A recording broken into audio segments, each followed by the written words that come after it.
Common question. What do you do with that one person who doesn't get it? Do you try and fix them or not? So the first thing that I do is I look at my class title. If my class title is something like blah blah blah 101 or introduction to blah blah blah, or has the word basics or beginning, or it's also for the uncoordinated or whatever it is, make sure you get everybody, no child left behind. Everybody gets every step. Because I think then everyone in the room will trust you that you're going to take care of them. When they don't get it, it'll be okay. And you will help them, and everyone in the class will wait for you if you ever have a question or a problem. And I think that makes the beginners feel really comfortable. So in that sort of a class, because that's in the class title, I will make sure that to the best of my ability, everybody will get it. I mean, that being said, there's probably still times where people get confused and they get left behind, but that's at least my intention. In any other class, I go for the middle. So there's always this sort of bell curve, right? There's a couple people that are super fast learners and they're gonna get everything right away. And there's those couple people that just never get it. But most people are in the middle.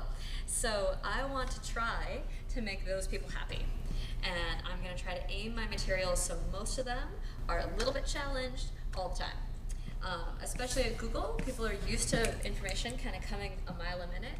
And I think as much as people like to understand and they like to feel successful, here at Google you have to constantly be challenging them with new, fresh material, or else sooner or later they'll just fall off the boat. They'll get bored, they'll be like, the class wasn't really worth my time.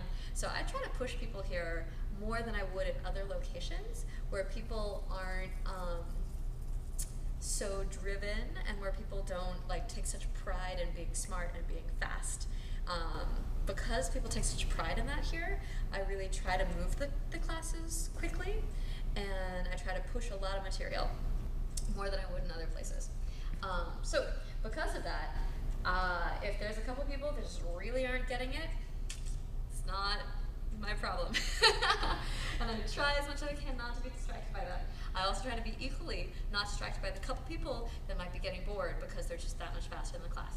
I try to get that main 70% of the people to be a little bit challenged, but mostly happy and successful the whole time.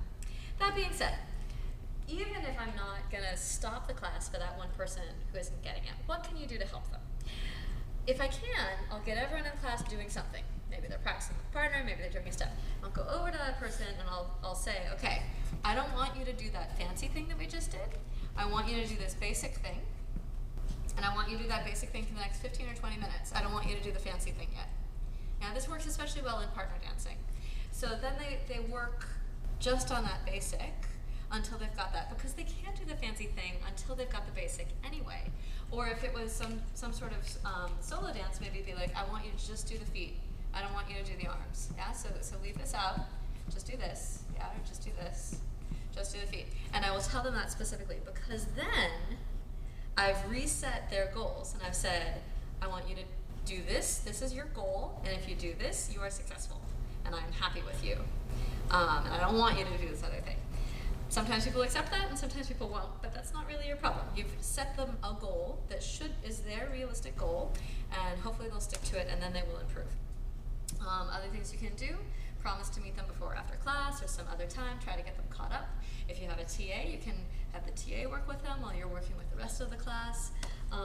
So it's great to try to acknowledge their need and that you are there for them and you want to help them, but I think it's also perfectly permissible, to say like, look, I have to tend to the rest of this class, and majority rules. So sometimes if people continue to sort of ask a lot of questions or pester me with things that I'm still not getting it, I'll just say, let's meet after class, let's meet some other time and work it out, because then hopefully everyone will feel good about what they're doing.